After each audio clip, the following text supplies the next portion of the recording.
Last time we wrote the transformation rule for vectors.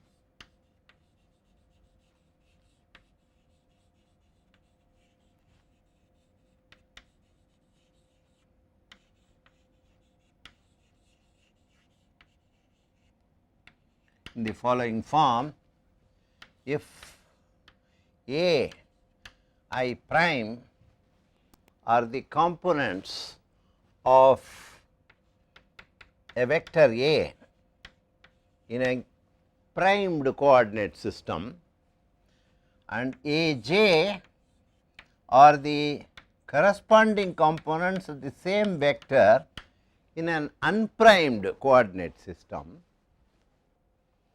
then if these two coordinate systems are related by a transformation coefficient A I j, then the transformation rule for the components of a vector quantity A connecting the components in the two coordinate system is given by a relation of this form: A I prime equal to A I j A j, where the repetition over the subscript j implies summation and A I j's are the direction cosines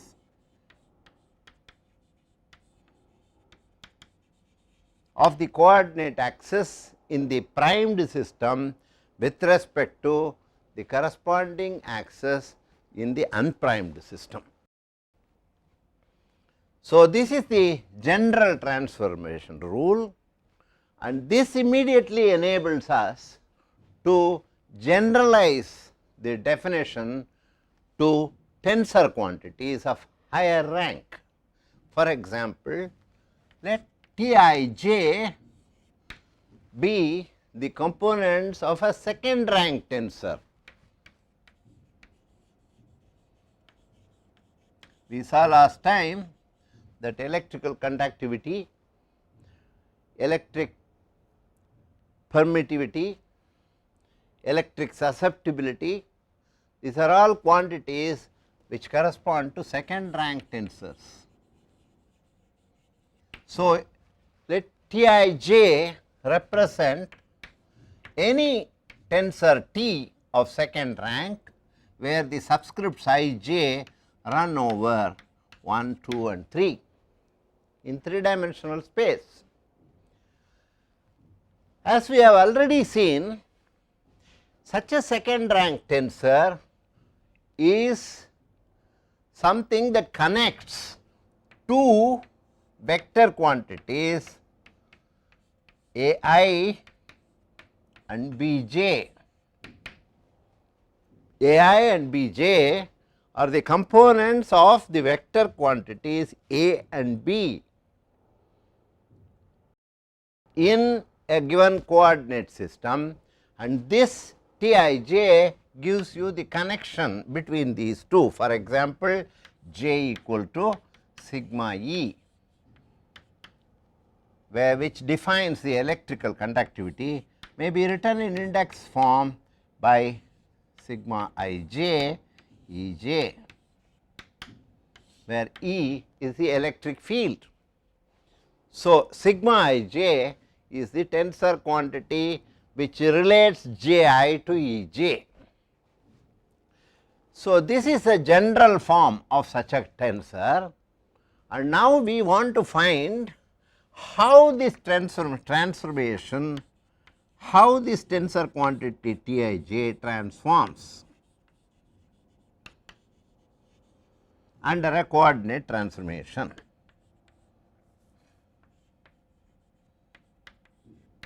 A linear coordinate transformation. So, for this we start with the definition of T K L prime, the same tensor quantity specified not in the unprimed coordinate system, but in the primed coordinate system.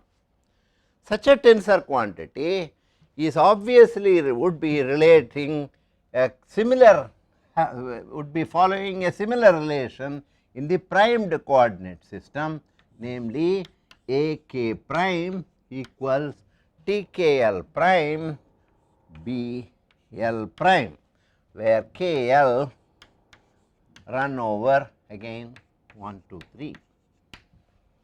So, that would be the relation between a k prime and b l prime via the tensor quantity t k l prime in the primed coordinate system.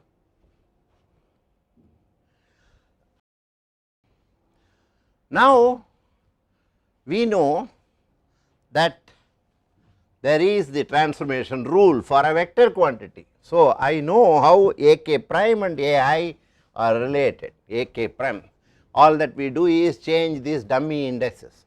So, I can write a k prime equal to a k, and I need on this side a I, a k I, a I. That would be the, similarly I have b l prime is a l j b j. So, these would be the transformation rules for the vector a and b in terms of the coefficients a k I and a l j. Again I j k l running over 1, 2, 3 as before. So, suppose I start from this and write a I as T I j B j,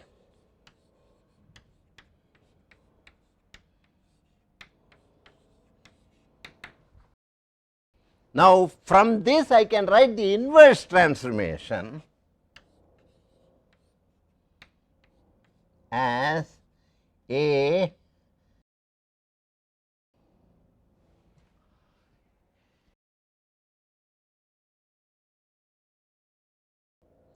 l j b l prime.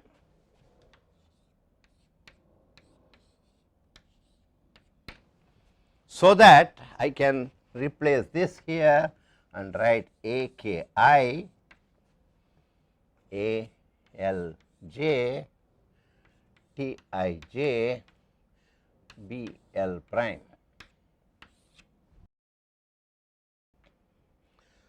And this is what we say is given by this. So, this is equal to T k l prime b l prime. So, from this I can see that this quantity corresponds to this. So, I can write the transformation rule T k l prime equal to a k I a l j T I j. That would be the transformation rule for a tensor quantity of rank 2. So, now we know, looking at this and this, we can generalize this transformation rule for a tensor of any arbitrary higher rank. So, suppose I have T, P, Q, R, S, etc. can be written as A, P, I, A, Q, J, A, R, K, A, S, L, etc., T, I, J, K, L, etc., where the subscripts correspond to a tensor of any arbitrary high rank. So, that is the general transformation rule for a tensor quantity T of arbitrary rank. So, that will give the general rule. Using this transformation equation, the table gives you a few examples giving the rank of the tensor and then the corresponding transformation rule forward or backward. That is the new components. When you make a transformation from a prime unprimed to a prime coordinate system, what will be the components of this tensor in the primed coordinate system in terms of the old unprimed components, and the second column gives you the corresponding situation for the old components in terms of the new components. So, this is just a straightforward application of this rule. The next table lists some important physical properties as examples of various physical quantities and their rank or order and the corresponding defining equation. For example, pyroelectricity. Pyroelectricity is the establishment of an electric polarization when you increase the temperature of a sample. So, the pyroelectric coefficients, that corresponds to a tensor of rank 1 or a vector. Whereas, as we have already seen, quantities such as the electrical conductivity, electric susceptibility, magnetic susceptibility, thermal conductivity, these are all tensors of second rank. So, the corresponding transformation rule is given in the last defining equation is given in the last column. Then for as examples of tensors of rank 3, you have the direct piezoelectric coefficient. We all have heard of how piezoelectricity is generated and an electric field is established when certain crystals are such as quartz are subjected to pressure. So, that is a piezoelectric, and you can have an indirect or reverse piezoelectric phenomenon in which instead of a pressure generating an electric field sets up a pressure. So, this is used for example in the application of a piezoelectric quartz crystal, which is used in stabilization of high frequency electronic circuits. So, in these you have, these are all examples of tensors of rank 3. Then as I discussed last time, elastic moduli such as the elastic stiffness or the elastic compliance, which define the relation between elastic stress and strain or vice versa, they correspond to tensors of rank 4. We next come to an important concept of how the symmetry of a crystal affects the physical properties of such a crystal. Now, we have seen that a tensor of rank 0, namely a scalar, has just one component, which is the magnitude of that scalar quantity, whereas a tensor of rank 1, which is more commonly known as a vector, has 3 components, 3 independent components. This we will remind ourselves that this is nothing but 3 to the power 1. Then a tensor of rank 2 has in general 3 square equal to 9 independent components and so on. So, in general a tensor of rank n has 3 to the power n independent components. Now, if we have such a large number of independent components, it would be rather difficult.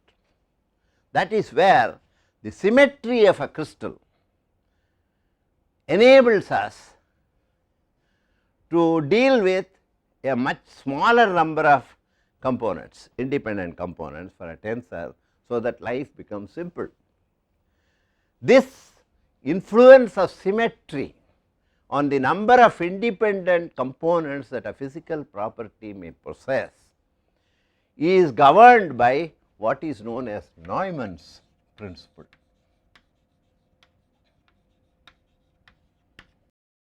According to which the physical property of any crystal must include the symmetry elements of the point group of that crystal. It can have symmetry which is more than that, but it must at least have the symmetry of the point group. So, to know whether a physical property possesses a certain symmetry or not, we must determine the physical property, for example, electrical conductivity relative to some fixed axis in the crystal. Then the symmetry operation has to be performed on the crystal, for example, a rotation about a given axis. Then the physical property should be again determined, making the measurements in the same direction as before. If the symmetry physical property remains the same after the symmetry operation has been performed, then that physical property is said to possess that particular symmetry. Neumann's principle states that the symmetry elements of a physical property include those of the point group of the crystal. We have already discussed the various point groups to which various crystals belong. This means that the physical property may possess more symmetry than the point group. In fact, in many cases it is indeed so. Now, we can see how the symmetry influences the number of independent components that a given physical property may possess. For example, let us consider a few simple examples to start with. We all know that there are so called doubly refracting or birefringent solids, crystals, in which the refractive index has not just one value, but two values. And this is usually because of the fact that such a crystal, such a birefringent crystal has a point corresponds to a point group which has a unique axis of symmetry.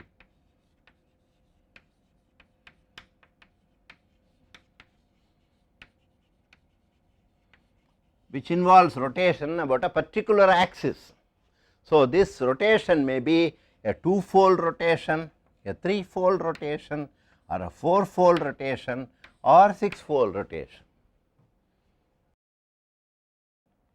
So, in that case, when you have such a unique axis, it makes sense to see, it is a matter of common sense to see that the refractive index will have a particular value if it is measured along that particular axis of symmetry, and if you go in the plane perpendicular to that axis of symmetry, then the value of the refractive index is likely to be having a different value. So, this is how birefringence arises. So, this is one simple situation where one can readily intuitively understand that the number of components such as the two components of a refractive index will depend on whether that solid possesses an axis of symmetry or not. Similarly, if you have a completely cubic symmetry for a solid, such as sodium chloride, for example, is an alkali halide which possesses a cubic symmetry. So, if you have a cubic symmetry, then you can see from, again intuitively understand from the behavior of a cube that it has a symmetric behavior in all three orthogonal crystallographic axes x, y, z or a, b, c. So, you have the same behavior because the cube possesses symmetry in all these three orthogonal directions.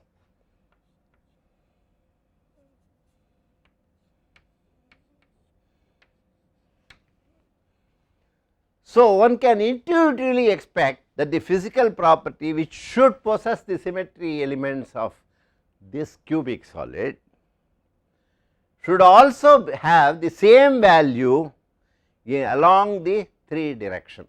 So, all the three independent, which are normally independent components of this physical property, will now have a single value. So, that there is only one independent value for the physical property in this case.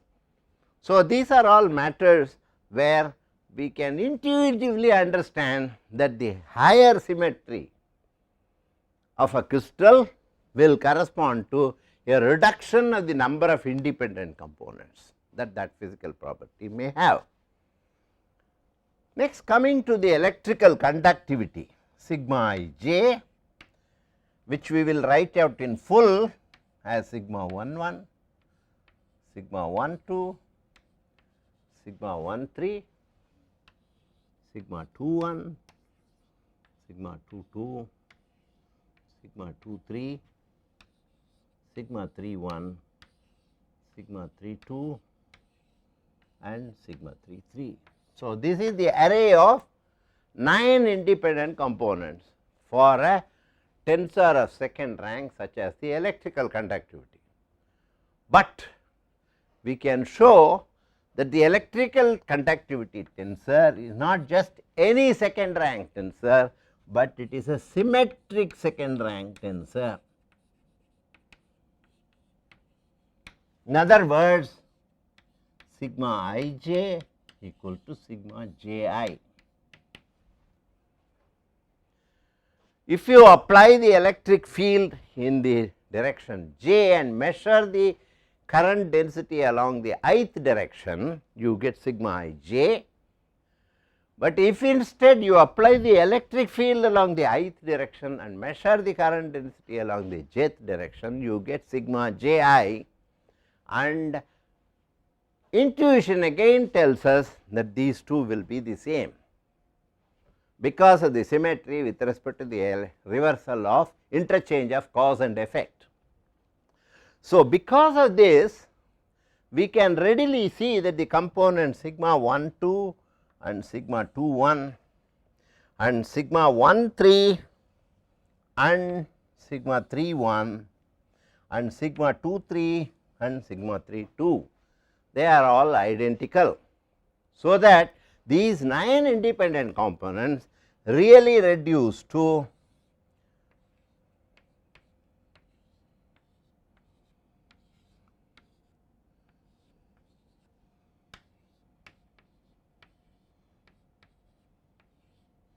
a set of 6 and the others are just the same. So, they are no longer independent. So, we have only 6 instead of 9, we have only 6 independent components in this case.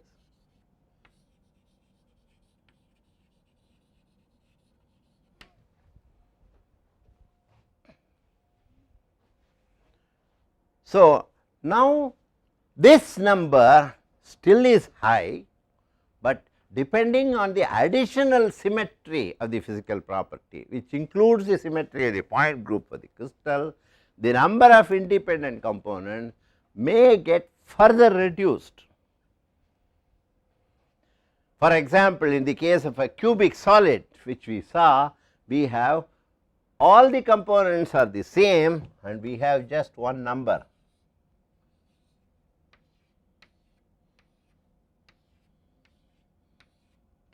So, the number of independent components of the electrical conductivity reduces to just 1 in this case. So, that is why a cubic solid is an isotropic solid. It does not exhibit anisotropy, it has the same value in all the 3 directions. If you have a crystal for a cubic solid, so the number of components is just 1 in this case. If you have a crystal of uniaxial symmetry,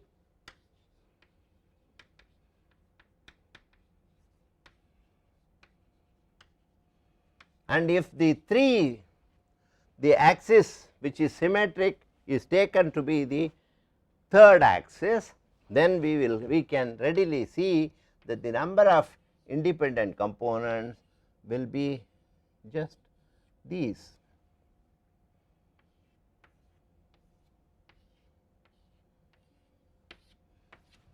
One component, one value along the 3 axes, along the axis of rotation, along the axis of uniaxial symmetry, and another one in the plane perpendicular to it. This is the case with conductivity or refractive index and so on. such an axis is known as the optic axis. So, you can see that the high symmetry present reduces the number of independent components.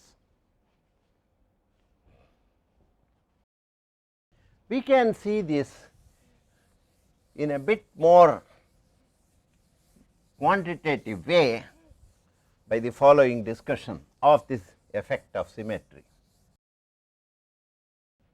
Suppose I have a four-fold axis of symmetry or a two-fold axis. Let me take a two-fold axis. Suppose this axis is a two-fold axis. This is along the z direction, which we take as the third direction. So, this is a two-fold axis along z or 3 direction. If the crystal possesses such a two-fold axis, then we can readily see that the presence of this two-fold axis along the z direction means that we have a transformation before and after rotation, which are given by this becomes minus x1, this becomes minus x2, while x3 remains the same. So, that is the transformation rule, which we can readily see from the general rule of cos theta, general transformation matrix of cos theta sin theta 0 minus sin theta cos theta 0, 0, 0, 1, where theta equal to pi. If you substitute theta equal to pi, you get this result. So, these are the transformation rules which govern the components or the coordinates in the case of a two-fold axis along the z direction. So, this means that the transformation, this two-fold rotation changes 1 to minus 1, 2 to minus 2 and leaves 3 the same. Suppose I consider the electrical conductivity, this means sigma 1 1 will transform now to sigma minus 1, this will become minus sigma 1 in this case, but there will be also be the other one and that will again become minus. So, this will again go to sigma 1 1. The two negatives, two minus 1s, the product of two minus 1s gives you plus 1. Similarly, for sigma 2 2 remains the same. Sigma 3 3 of course remains the same,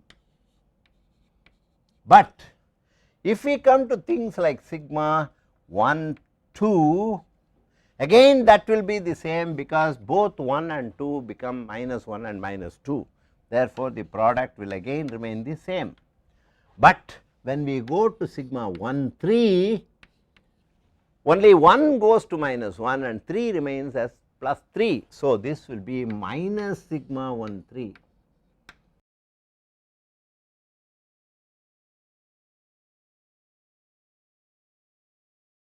And the only way, if the physical property has the symmetry, these two should be equal. So, the only way a quantity sigma 1 3 can be the negative of itself is by its vanishing identically, leaving behind only the other 4 components. These are the only non-zero components for a two-fold axis. We can do the same thing for any combination of symmetry elements which we have discussed in the case of point groups. We will take up two specific situations. One is the piezoelectric coefficients and the other one is the elastic moduli.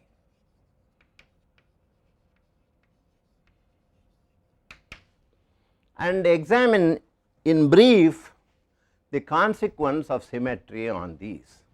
The governing equation for the piezoelectric coefficients are where I, j, k run over 1, 2, 3. D, I, j, k's are the piezoelectric coefficients. Pi is the polarization components and sigma j k are the components of the applied stress tensor. So, the general equations governing this are known. Now, if we want to go further, we introduce for compactness a matrix notation which simplifies this 3 subscripts notation into a 2 subscript notation, for which we simply write 1 1 becomes just 1, 2 2 is 2, 3 3 is 3, and then 2 3 and 3 2 are replaced by 4. With that, we can write this tensor in a much more compact form, so that, and then we can examine how these various components change under symmetry. There are now, because it is a tensor of third rank with symmetry connections, there are 18 piezoelectric coefficients in general, but depending on the symmetry of the crystal, the number of independent coefficients get reduced, as we have discussed in the case of a simple example like a two-fold symmetry element. For example, for uniaxial symmetry, it can be shown that there are only 3, this reduces to 3 for uniaxial symmetry.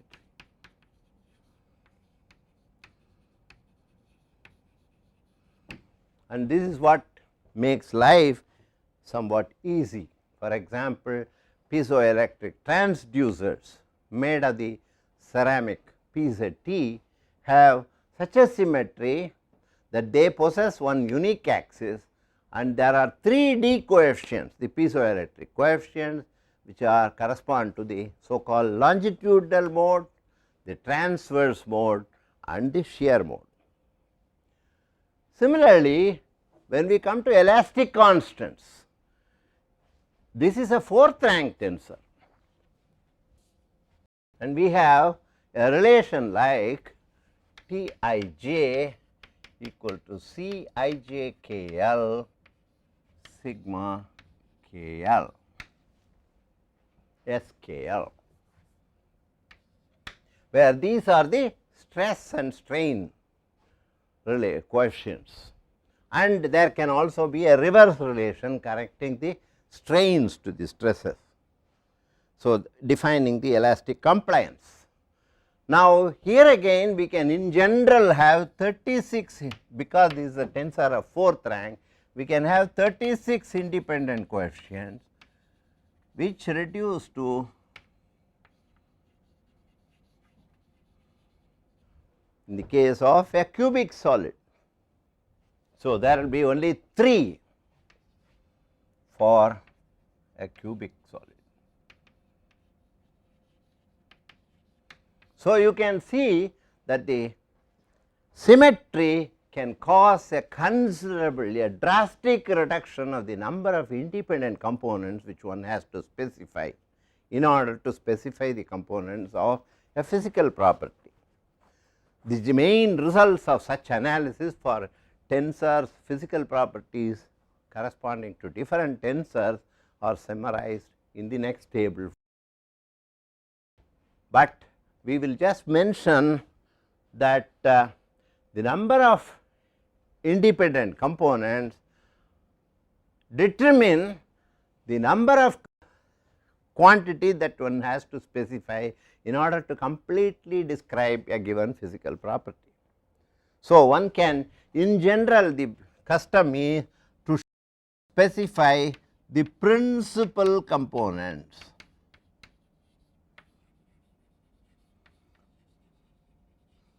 in what is known as a principal coordinate axis system, which whose in a principal coordinate system.